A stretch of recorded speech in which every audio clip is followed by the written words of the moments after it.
एक वकील साहब ने अपने बेटे का रिश्ता तय कर दिया।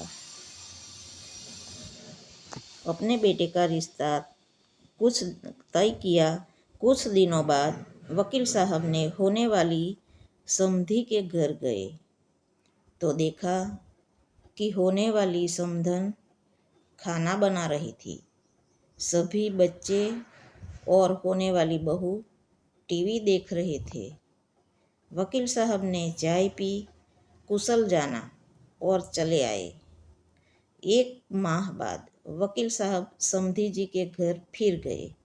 देखा समधन जी झाड़ू लगा रही थी, बच्चे पढ़ रहे थे और होने वाली बहू सो रही थी। वकील साहब ने खाना खाया और चले आए। कुछ दिन बाद वकील साहब किसी काम से फिर होने वाले समधी जी के घर गए। घर में जाकर देखा होने वाली समधन बर्तन साफ कर रही थी, बच्चे टीवी देख रहे थे और होने वाली बहू खुद के हाथों में नेल पेंट लगा रही थी। वकील साहब ने घर आकर गहन सोच विचार कर लड़की वालों के यहाँ खबर पहुँचाई कि हमें ये रिश्ता मंजूर नहीं है। कारण पूछने पर वकील साहब ने कहा कि मैं होने वाले समधी के घर 3 बार गया।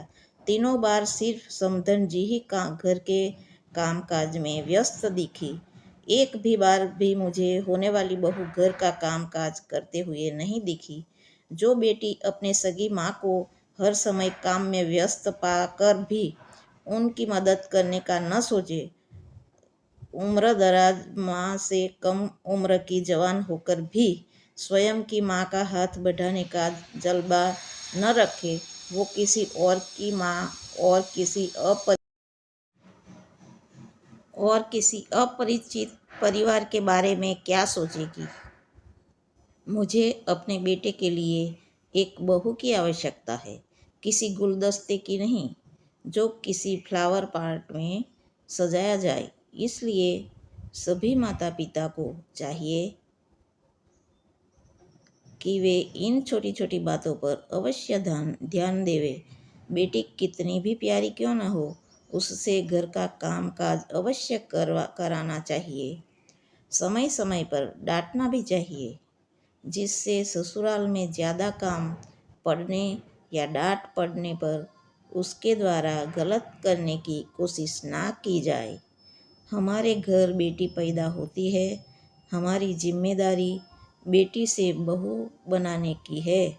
अगर हमने अपनी जिम्मेदारी ठीक तरह से नहीं निभाई, बेटी में बहू के संस्कार नहीं डाले, तो इसकी सज़ा बेटी को तो मिलती है और माँ बाप को मिलती है जिंदगी भर गालियाँ।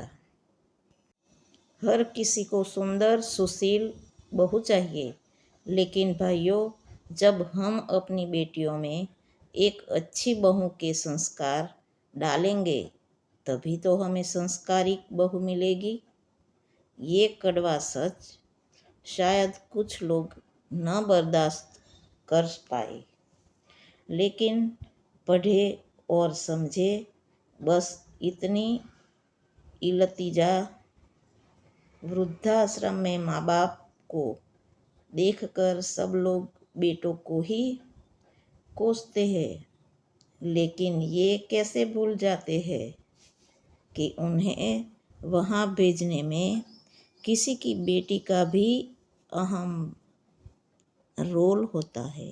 वरना बेटे अपने माँ बाप को शादी के पहले क्यों वृद्धाश्रम में नहीं भेजते।